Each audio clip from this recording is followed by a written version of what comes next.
Hai Sobat JDIH KPO, salam hangat dari JDIH Kabupaten Tasikmalaya. Sebagaimana diketahui pasca reformasi Undang-Undang Dasar 1945 telah mengalami perubahan atau amandemen. Amandemen Undang-Undang Dasar 1945 telah dilaksanakan 4 kali amandemen. Mari kita bahas pasal 2 dan pasal 3 Undang-Undang Dasar 1945 sebelum dan sesudah amandemen.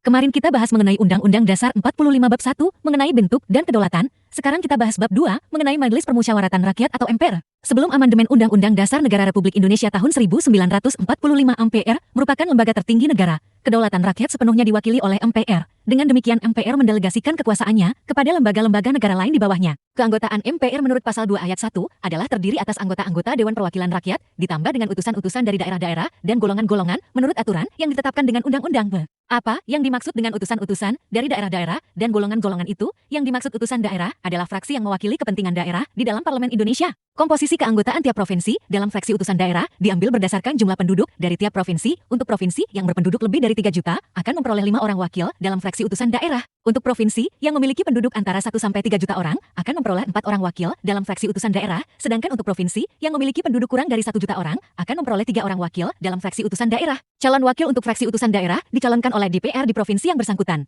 Yang dimaksud utusan golongan merupakan perwakilan masyarakat Indonesia yang menjadi anggota Majelis Permusyawaratan Rakyat. Utusan golongan diisi oleh perwakilan dari berbagai profesi seperti buruh, guru, petani, nelayan, dan lain-lain. Demikian penjelasan mengenai fraksi daerah dan fraksi golongan. Kita lanjut ke pembahasan selanjutnya ke pasal 2. Pasal 2 ayat 2 berbunyi Majelis Permusyawaratan Rakyat bersidang sedikitnya sekali dalam 5 tahun di ibu kota. Pasal 2 ayat 3 berbunyi segala putusan Majelis Permusyawaratan Rakyat ditetapkan dengan suara yang terbanyak. Bunyi pasal 3 adalah Majelis Permusyawaratan Rakyat menetapkan Undang-Undang Dasar dan garis-garis besar dari ada haluan negara setelah amandemen Undang-Undang Dasar Negara Republik Indonesia tahun 1945 pasal 2 ayat 1 ada perubahan di keanggotaan. Tadinya anggota MPR terdiri dari anggota-anggota Dewan Perwakilan Rakyat ditambah dengan utusan-utusan dari daerah-daerah dan golongan-golongan menjadi anggota Dewan Perwakilan Rakyat dan anggota Dewan Perwakilan Daerah yang dipilih melalui pemilihan umum. Jadi utusan-utusan daerah atau lebih dikenal dengan fraksi daerah dan utusan golongan-golongan atau lebih dikenal dengan fraksi golongan diganti oleh anggota Dewan Perwakilan Daerah atau DPD. Sejak digantinya fraksi daerah dan fraksi golongan oleh DPD, anggota MPR adalah murni dari hasil pemilihan umum, tidak ada yang bukan dari hasil pemilihan umum.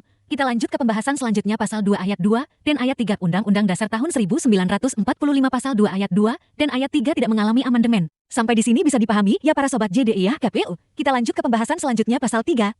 Sobat JDIH KPU pasal 3 mengalami perubahan, tadinya berdiri sendiri bertambah 3 ayat. Sebelum amandemen pasal 3 berbunyi Majelis Permusyawaratan Rakyat menetapkan Undang-Undang Dasar dan garis-garis besar dari ada haluan negara. Di amandemen pasal itu berubah menjadi pasal 3 ayat 1 dengan tambahan 2 ayat. Ayat kedua berbunyi Majelis Permusyawaratan Rakyat melantik presiden dan atau wakil presiden, dan ayat 3 berbunyi Majelis Permusyawaratan Rakyat hanya dapat memberhentikan presiden dan atau wakil presiden dalam masa jabatannya menurut Undang-Undang Dasar. Jadi sobat JDIH KPU, setelah amandemen Undang-Undang Dasar Negara Republik Indonesia tahun 1945, MPR tadinya merupakan lembaga tertinggi negara berubah menjadi setara dengan lembaga tinggi lainnya serta tidak lagi melaksanakan sepenuhnya kedaulatan rakyat. Dengan pergeseran kedudukan MPR pasca amandemen membawa konsekuensi pula terhadap kewenangan yang dimiliki oleh MPR. Demikian sobat JDIH KPU sedikit penjelasan mengenai amandemen pasal 2 dan 3 Undang-Undang Dasar 1945. Nantikan kajian selanjutnya di JDIH KPU Kabupaten Tasikmalaya. Mohon maaf apabila ada kesalahan dan kekurangan. Salam hangat dari JDIH KPU Kabupaten Tasikmalaya.